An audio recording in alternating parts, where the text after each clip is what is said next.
Ustaz Yus, Ustaz Junaidi, juga ada Mbah Surip dan juga guru-guru lainnya. Mohon maaf tidak dapat saya sebutkan namanya satu persatu, namun tidak mengurangi rasa hormat dan ta'zim saya kepada beliau, para segenap tokoh masyarakat, aparat ketua lingkungan, Bapak RT, Bapak RW yang saya hormati, Bapak-bapak, ibu-ibu, jamaah zikir, jamaah tahlil, yang sama-sama mudah-mudahan kita semua dirahmati oleh Allah Subhanahu wa taala.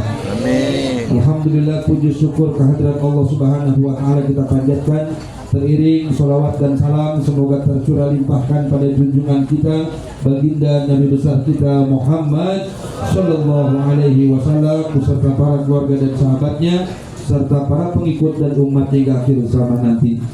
Bapak Ibu yang dirahmati Allah, malam hari ini sengaja kita kembali berkumpul di tempat ini dalam rangka mendoakan almarhum kita punya orang tua, kita punya saudara Bapak Rasam bin Haji TK Rahman. 7 hari yang lalu beliau dipanggil ke rahmatullah. Teriring doa kita bersama malam hari ini, mudah-mudahan almarhum senantiasa diterima amal ibadahnya, Amin. diterima iman Islamnya, diampuni segala dosa dan kesalahannya, serta kuburnya dijadikan raudhah min riyadil jannah. Keluarga yang ditinggalkan, anak, menantu, cucu, semua mudah-mudahan diberikan ketabahan dan kesabaran oleh Allah, dijadikan orang-orang yang beriman dan bertakwa kepada Allah Subhanahu wa taala. Bapak Ibu yang dirahmati Allah, bahwa di dalam diri kita nih, di dalam tubuh, di dalam diri kita ini ada 3 unsur. Yang pertama ada unsur ruh, yang kedua ada unsur jasad, dan yang ketiga adalah amal. Ini yang ada dalam diri kita cuma 3. 1 badan, jasad, kedua ruh, dan yang ketiga adalah amal. Jasad kita, badan kita ini adalah berasal dari tanah, dan dia akan kembali ke tanah menjadi bangkai, makanan cacing dan belatung. Sedangkan ruh kita ini milik Allah, dan ruh kita akan kembali kepada Allah. Ketika badan ini kembali ke tanah, ruh kita kembali kepada Allah, maka yang menjadi pertanyaan kita adalah apa yang menjadi milik kita? Sudah barang tentu yang menjadi milik kita, yang menjadi punya kita adalah amal, adalah perbuatan kita. Itulah yang menjadi milik kita. Yang pertama badan. Ini badan kita, Pak. Ini berasal dari tanah. Badan kita ini perlu asupan. Biar sehat, biar segar, biar kuat, badan perlu makanan. Apa makanan jasad ini? Yang biasa di depan kita nih. Rata-rata yang masuk buat tubuh kita itu rata-rata semua berasal dari tanah. Semua yang kita makan itu berasal dari tanah tuh. Coba, ada semangka, ada pisang, ada jeruk, itu semua buah-buahan ditanam di mana? Di tanah. Ada tahu, itu tahu asal mula dari apa? Kedelai ditanam di tanah. Semua tuh, rata-rata yang buat makanan tubuh kita itu berasal dari tanah, karena memang jasad kita ini sebenarnya dari tanah. Sedangkan makanan ruh juga perlu makanan. Apa makanan ruh itu? Makanan ruh kita adalah segala ibadah, segala perintah Allah itu merupakan makanan ruh. Sholat, puasa, zikir, baca Quran, itu makanan ruh. Maka kalau menurut Ustadz Arifin Ilham almarhum, beliau pernah bilang begini, bahwa makanan ruh yang paling nikmat, kata beliau, itu adalah zikir kepada Allah. Karena memang beliau mah ahli zikir. Jadi kata dia, yang paling enak itu makanan ruh adalah zikir kepada Allah. Ibu bapak yang dirahmati Allah, ini sekarang begini nih Bu, kalau badan kita, awak kita lagi enak nih, badan kita lagi sehat Pak, kan apa aja makanan kita makan ya. Jangankan makanan yang pokok, jangankan makanan yang wajib, jangan kata makanan yang penting, makanan yang kagak penting beda kita makan. Emang apa? Sebab badannya lagi sehat. Apanya kita garas Bu, sampai ongol-ongol kita makan juga. Nah itu kan ongol-ongol ada vitaminnya. Nih kalau kita orang pakai dianyuk lagi langsung aja kita telan goreng apa-apa, emang orang tulangnya, sampai yang begitu masih kita makan. Emang apa? Sebab badannya sehat. Badan kalau sehat apa? Makan apa aja enak. Jangan kata makanan yang pokok yang wajib, yang kagak pokok aja kita makan. Sama ruh kita nih, badan ruh kita juga begitu. Ruh kita nih kalau lagi sehat, nih ruh kita lagi sehat, jangankan ibadah yang wajib, ibadah yang sunnah kita kerjain. Coba dah, orang kalau ruhnya sehat, jangan kata ibadah yang wajib, yang sunnah dia kerjain. Tapi coba giliran badan kita sakit, rasain dah, badan lagi sakit nih. Jangankan makanan yang wajib, jangankan makanan yang kagak penting, makanan yang penting, bahkan makanan yang pokok kita nggak makan. Emang apa? Sebab badannya sakit. Sampai pada penyakit tertentu itu makan nasi aja nggak boleh. Kalaupun boleh ditakar, kalau boleh banyak-banyak. Ada nggak penyakit yang begitu? Penyakit apa itu? Penyakit gula. Orang kalau penyakit gula, Pak, kalaupun boleh makan nasi, itu makannya ditakar dikit. Bahkan ada yang sampai nggak boleh sama sekali. Lihat coba, kalau nasi kan makanan pokok ya. Kalau orang kagak boleh makan nasi, mau apa lagi yang dia makan? Coba itu. Nah, sekarang ruh itu juga begitu. Coba ada ibu bapak. Orang kalau ruhnya sakit, Pak, dengerin nih. Orang kalau ruhnya sakit, jangankan ibadah yang sunnah, ibadah yang wajib dia kagak kerjain. Sekali lagi nih. Orang kalau ruhnya sakit, jangankan ibadah yang sunnah, yang wajib juga dia kagak kerjain. Makanya baik-baik, Pak. Ini kalau badan kita, kalau kita lagi awang-awang sama ibadah, kalau lagi segen, lagi malas sama ibadah, sama sembahyang malas, sama ngaji malas, baik-baik. Jangan-jangan ruh kita lagi sakit. Dan penyakit ruh ini lebih berbahaya, Bu, dari penyakit badan. Kalau penyakit badan kita yang sakit, Pak, Bu, resiko tertingginya, maaf, paling banter meninggal. Kan orang sakit, maka resikonya dua, Bu. Orang kalau sakit, resikonya dua. Kalau kagak sembuh, ya meninggal. Itu mau sakit apa aja sama. Mau bisul, mau koreng, pokoknya resikonya dua. Kalau kagak sembuh, ya meninggal. Orang yang sehat juga sama. Nih kita benar sehat semua nih. Orang sehat juga resikonya sama, dua. Kalau kagak sakit, dia meninggal. Maka orang sakit sama orang sehat ujung-ujungnya sama, apa? Mati. Cuman bedanya dikit, Pak, Bu. Orang sehat sama orang sakit bedanya dikit. Apa bedanya orang sehat sama orang sakit, Pak? Orang sehat itu tandanya nih, orang sehat itu banyak kepengenannya, banyak kemauannya. Ya, Bu. Jadi kalau bini kita banyak kepengenannya, jangan diaru-aru. Berarti dia sehat. Ya, Bu.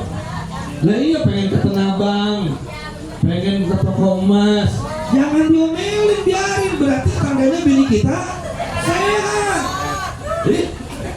Bilang banget namanya dia, kita belain.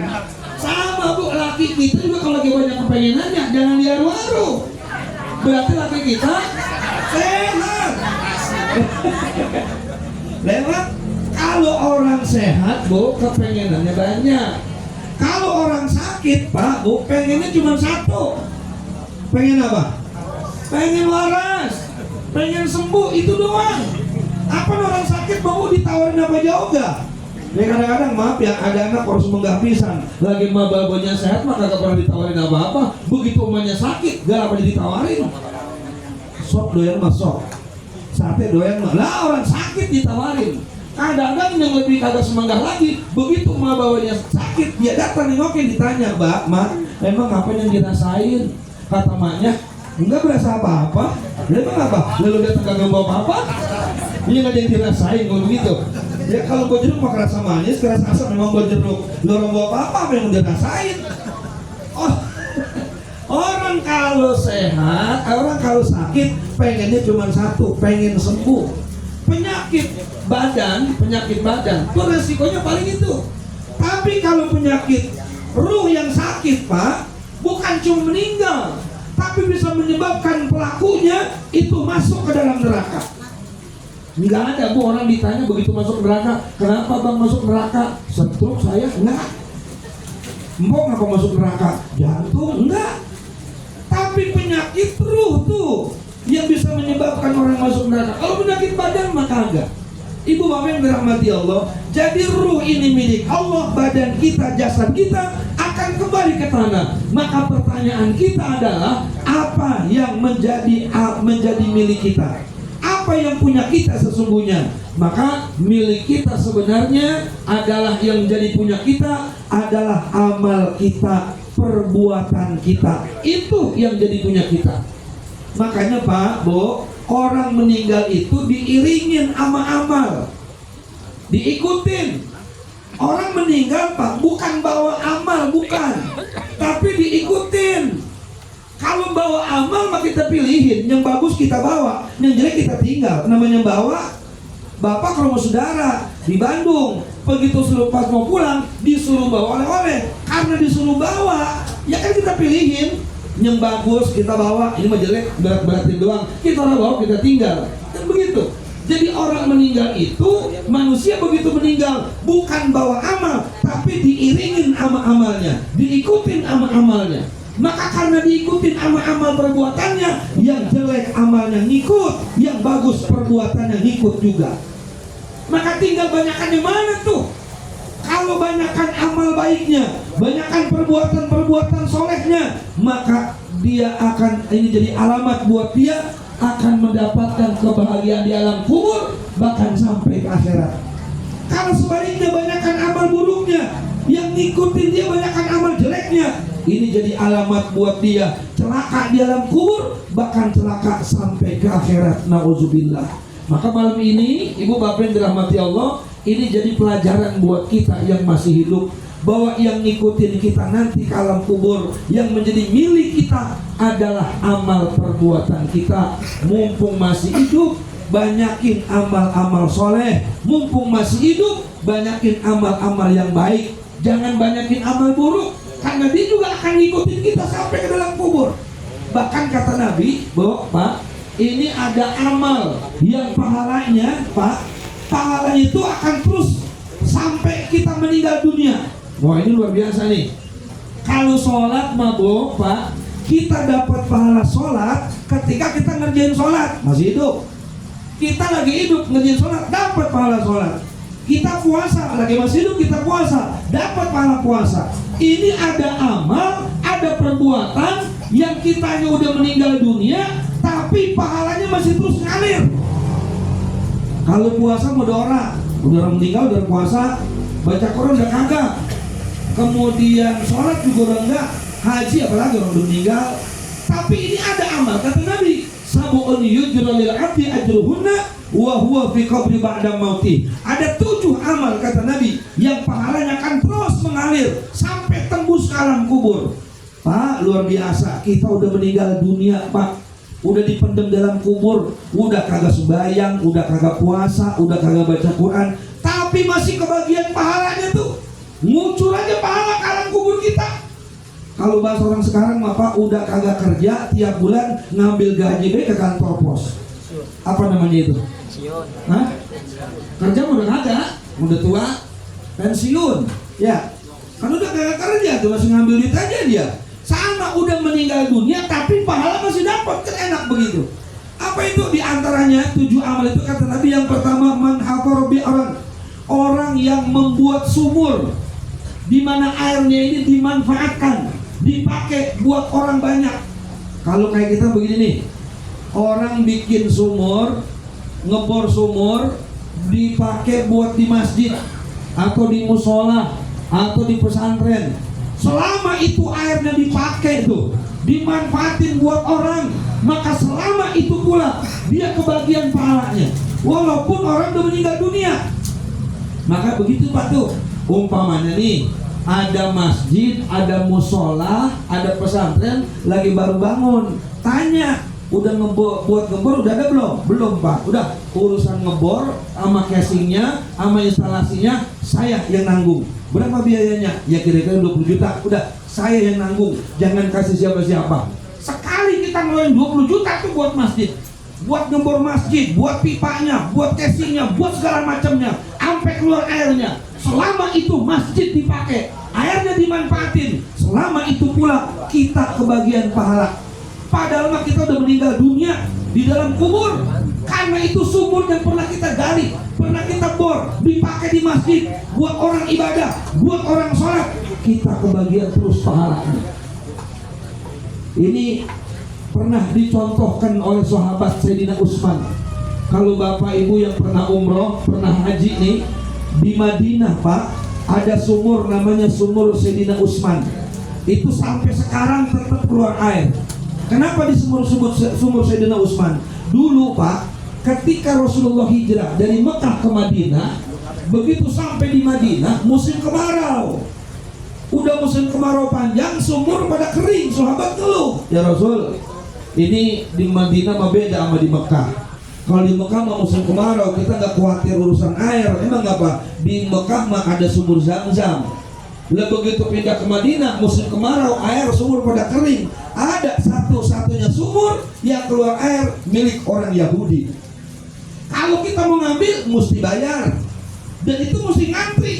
Udah beli antri, udah antri beli. Kayak kita beli Pertalite, udah beli ngantri, kadang-kadang udah mau masuk ke pom bensin ada tulisan Pertalite dalam perjalanan. Jalan kemana itu Pertalite kalau nyampe-nyampe. Akhirnya Rasulullah kumpulkan para sahabat. Kata Rasulullah, para sahabat, siapa yang bisa membebaskan membeli itu sumur, kata Nabi, saya doain masuk surga. Bapak, sahabat kalau udah bicara surga, udah langsung pada berebut. Beda sama kita Pak. Kalau kita mah dikumpulin rapat di masjid, di musola, kata DKM, kita mau masang keramik, mau masang granit. Bapak-bapak kira-kira arang berapa meter? Ada ditunjuk, bapak berapa meter? Taruh lihat, saya nanya mau bini lu di rumah. Begitu kalau kita mah. Sahabat mah kagak, nggak pakai nanya mau bini. Saya Rasul, kata Sayyidina Utsman begitu. Yaudah, bebaskan tuh sumur. Besoknya Sayyidina Utsman datang ke rumah si Yahudi. Dia tanya, ini sumur punya ente? Iya. Dijual kagak? Lo kagak. Ini mah mata pencarian saya, katanya begitu. Yaudah gimana kalau saya beli? Nggak bisa. Saya nggak bakal jual berapapun. Orang itu sumber duit dia. Tapi Sayyidina Utsman nggak kalah akal mah. Apa kata Sayyidina Utsman? Kalau emang nggak bisa saya beli semua, bagaimana kalau separuh? Separuh. Cara makainya ya gantian. Sekarang punya ente Yahudi, ente pakai boleh, ente jual boleh. Kalau saya mau ngambil saya mesti bayar. Tapi besok itu punya saya. Saya mau pakai, saya mau jual, saya mau kemarin boleh. Ente kalau mau pakai bayar. Kata Yahudi, nah ini boleh nih. Sumur kagak kejual, duit punya. Pikirannya begitu. Ya udah, saya jual separuh. Begitu separuh berapa? 20.000 dirham. Enggak pakai ditawar, di atas harga pasaran, dibeli sama Sayyidina Utsman. Setelah dibeli separuh ke sumur, dipakainya gantian, ya kembali kepada Rasulullah, disampaikan kepada sahabat, saudara-saudara, sumur sudah beli cuman separuh. Terus, nah karena separuh makanya gantian. Hari ini punya orang Yahudi, kalau ente mau make, mau ngambil, mesti bayar. Besok baru punya saya. Nah giliran punya saya, silahkan gratis ambil sebanyak-banyaknya. Kalau perlu mas stok buat 2 hari. Kenapa? Karena lusa punya si Yahudi lagi. Ente kalau mau ngambil mesti bayar, mesti beli. Begitu besok punya Sayyidina Utsman, itu sahabat pada berbondong-bondong ngambil air. Bukan cuma setrigen, ada yang 2 trigen, ada yang 3 trigen. Kenapa? Buat stok buat besok. Dan begitu besoknya lagi punya Yahudi, Yahudi sepi kagak ada yang beli. Begitu besoknya lagi Sayyidina Utsman ngambil lagi sahabat, arang 3 trigen, 4 trigen. Begitu besok milik si Yahudi sepi lagi aja dia. Berlangsung kagak lama, enggak lebih dari seminggu. Kata Yahudi, suai juga nih Utsman ini gua dikerjain. Kalau begini mah ya biar kata punya kagak laku, kagak jadi duit. Akhirnya dia temuin ke Utsman, Utsman, sekarang begini aja dah. Ngapa?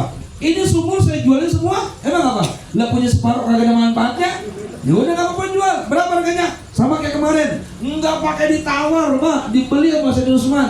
Akhirnya itu sumur sempurna dah tuh. Milik umat Islam, diwakafkan sama Sayyidina Utsman.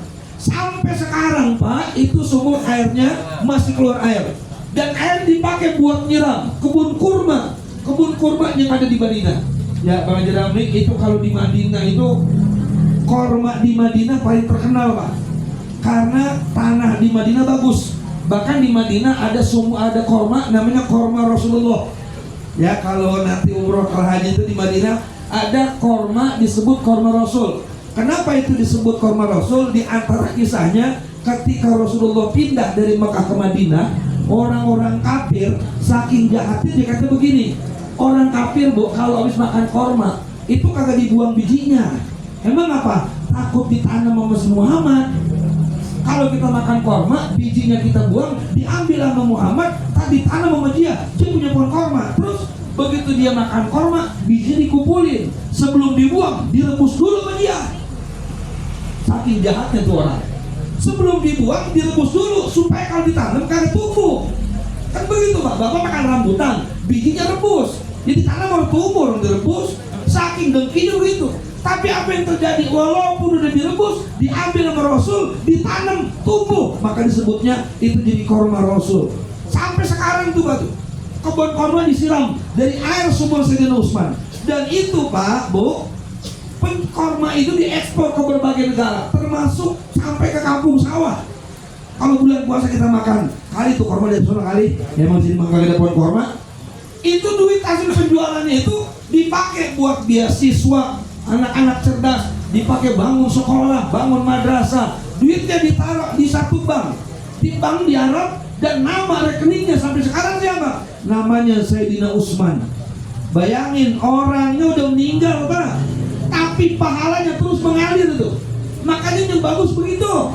Orang yang bagus, orang yang cerdas, orang yang beruntung, napasnya berhenti, tapi pahalanya kagak berhenti. Pak, orang yang cerdas, orang yang napasnya terputus, tapi pahalanya kagak putus. Napasnya berhenti, tapi pahalanya kagak berhenti. Orang itu meninggal, tapi pahala terus mengalir buat dia. Jangan sampai orangnya masih hidup, pahala udah mati. Kan udah sia-sia hidup begitu mah. Nih, satu orang yang mewakafkan, orang yang menggali sumur. Yang kedua, amal yang akan terus mengalir, di antaranya sampai kita meninggal, apa halnya terus mengalir buat kita? Orang yang mewakafkan Al-Quran. Ya, mewakafkan Quran. Ibu maaf kalau ibu nggak bisa baca Quran, pengen dapat pahala baca Quran gampang. Gimana caranya? Beli aja Quran, barang 10, barang 20, taruh di masjid, niatin wakafin. Insya Allah tuh Quran dibaca sama orang, kita kebagian pahalanya. Makanya di Mekah, di Madinah tuh, depan Masjidil Haram ya, Masjidil Haram itu ada orang hitam bawa gerobak tuh, isinya Quran. Pada teriak tuh, wakaf, wakaf, wakaf. Kita disuruh beli Quran, bawa ke Masjidil Haram, bawa ke Masjid Nabawi. Itu Quran kita taruh satu di Masjid Nabawi, di Masjidil Haram di Mekah. Kalau musim haji, orang ribuan, ratusan, bahkan jutaan. Kalau Quran kita disuruh dibaca, itu pahalanya nyampe ke kampung sawah. Kita lagi pulas di rumah, kita lagi ngomong cucu di rumah, orang baca Quran, dapat pahala baca Quran. Dari mana itu? Dari Quran yang kita wakafin. Makanya maaf ya Bu Pak, kalau kita nih apa tuh? Amin. Ada orang 40 hari meninggal gitu ya, orang 100 hari kan suka bikin surat Yasin ya. Kalau menurut saya mah begini, bukannya kagak boleh, kadang-kadang Pak kurang tepat sasaran. Kita bikin surat Yasin, apalagi kalau ibu-ibu kalau ngaji begitu tuh dikasih surat Yasin udah pada berebut. Bagi gua sini, bagi gua sini, begitu dikasih malah dibawa pulang, lah numpuk Yasin di rumah. Ditaruh di masjid, ditaruh di musola, lah udah pada belel itu, udah pada robek, udah pada apa, orang kebaca. Yang bagus mani, maaf ya, kalau kita sayang sama orang tua kita, sama orang-orang yang udah meninggal, nggak usah pakai segala dibikinin surat Yasin pakai segala fotonya. Yang lebih bermanfaat, beliin aja Quran yang utuh 30 juz, mau 30 biji, mau 20 biji, niatin wakaf.